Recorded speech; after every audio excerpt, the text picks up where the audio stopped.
Before I started my recording today, I decided to have a look around for some of the Uber regens, and Theo Langerak is in the game.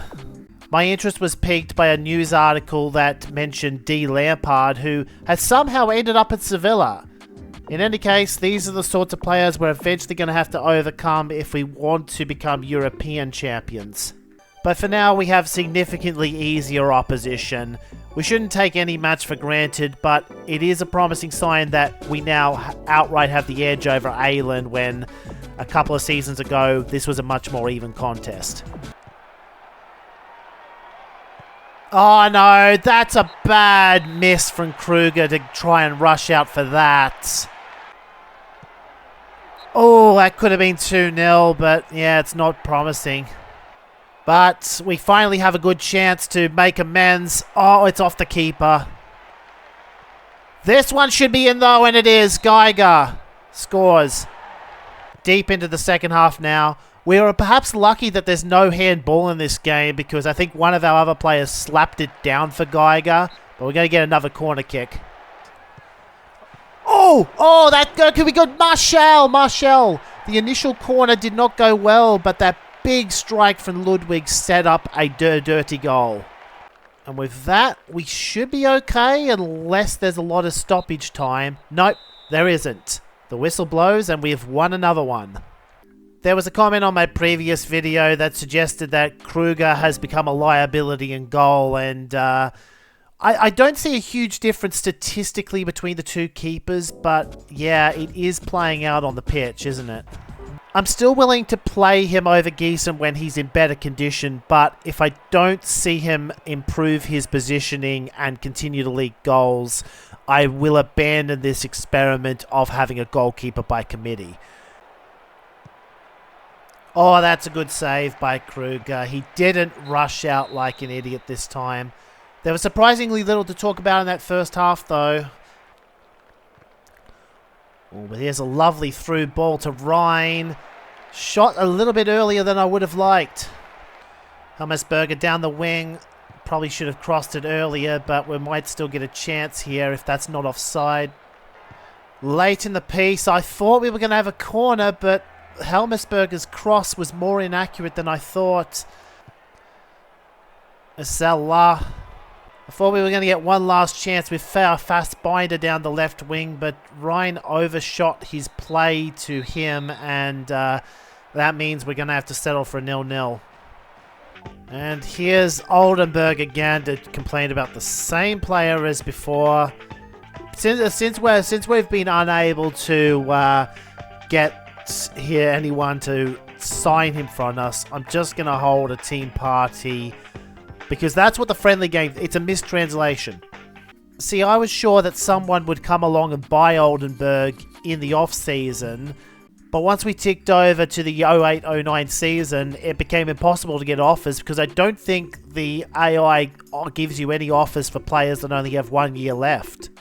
So now that we've done that team party, Oldenburg should settle down at least until next June where we can finally be rid of him.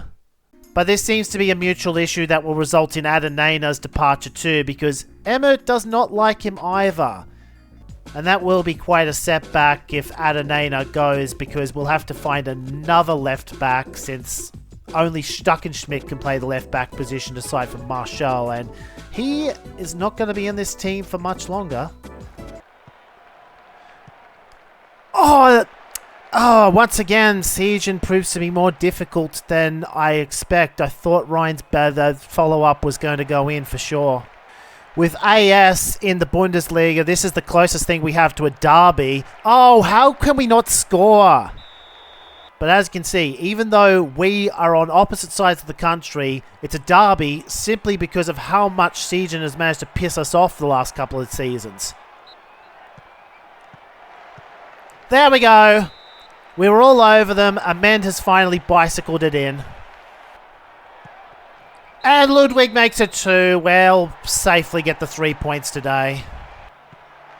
Well, can Gary Benz make it 3? No, not enough power on the rebound. Bunch of stop-start play to finish the match. But yeah, that's a convincing win, which I'd like to take as a good sign that we've finally broken the curse. That being the curse where in Season 1 we were otherwise dominant but would lose in the most implausible ways. We don't have to worry about our left-back situation entirely. We do have Franzen waiting in the wings. I might look for another right-back though. Next up we have Grutefurth. We already beat them in the Cup qualifier. I don't think we have too much to worry about here. And we don't, because Ludwig has scored again. The score has stayed 1-0 to the second half. Despite a couple of pokes from Grutefurth, it was a messy goal for an arse, which describes a lot of our goals this month. We've been latching onto the loose balls. That was a good block. Well, this is going to make wrapping up the game a lot more difficult. Now, the upside is that it's not one of our defensive players who's off. We've been able to adjust the formation accordingly as long as Gieson makes that claim. He does. Eigler, one more time. Oh, they were threatening to do that the whole time, and now they have. With no time left for us to make a response. Not that we would want any time anyway, because we were dominated for the last 25 minutes.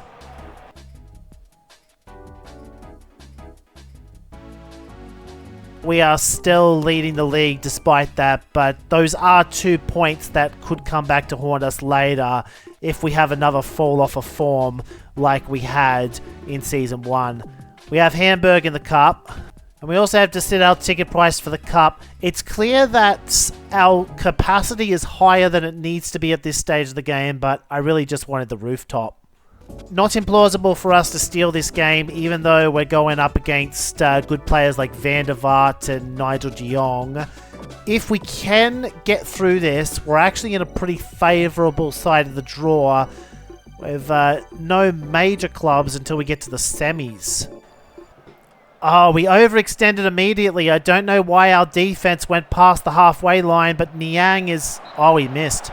4-4-2 is getting another chance today. I have Binns and Ryan in the lineup. Hasn't clicked so far, but part of that is just us not having space to work in the first half. Gieson should have come out and challenged that earlier, but somehow the other Gieson kicked it into him. As you can see from the big time skip between highlights, it's been a very cagey affair. Binns with a chance. I mean, it wasn't a huge chance, but it's probably the best chance we've had all game. Oh, Ryan is injured, and I already used my 3 subs. This could be trouble.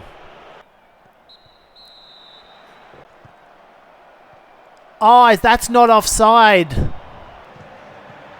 It's a good thing Atoba had a brain fade and didn't shoot, or at least that's what I would say, if not for the fact that Niang scored now. Left us needing to score just to force a penalty shootout, but it's not going to happen. The ball was down the wrong end as injury time began. We are not going to get a chance.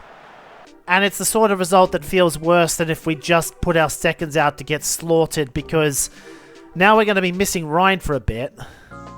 Oh, it's only 1 week, but in any case, Binns will get a chance to prove himself as a starter. Not to mention, Ludwig has to serve his suspension here, so that's another player we're missing in the attack, and we just have to hope that Kosaka can also step up to the starting role, because this is a rough fixture to be short-handed in.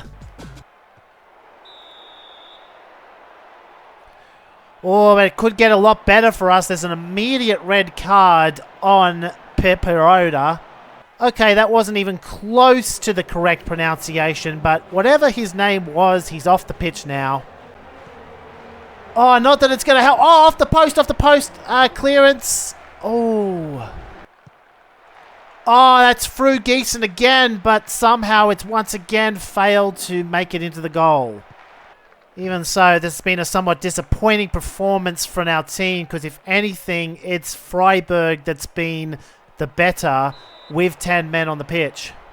We might get one more chance here if the goalkeeper doesn't intercept it first. Oh, Emmert needed to press him. He had a chance to tackle there. Instead, it's 0-0 again without us getting a single shot on target. That was quick. I thought Ryan was going to need at least one more turn. Well, as it stands, he's probably going to take the start against Rostock, which is another game we would love to win because they too are in the promotion battle. He has indeed gotten the nod, alongside most of my other veteran players in the offense, though I am playing a couple of... defensively, though, Eibler and Adenana. I was going to say he has a cross, but it almost immediately got smothered, as was that one. Oh, this is trouble. We've got no one back there, but Scheid misses. Oh, good play for Ludwig, who cannot quite put it away, but we're still on it. Oh, come on. We've certainly been getting enough chances in this game, but they haven't quite been in the right spot for us to actually shoot and score. I had one good attempt with Ryan that hit the keeper. Ah, I thought Helmersberger was about to do something there, but he didn't.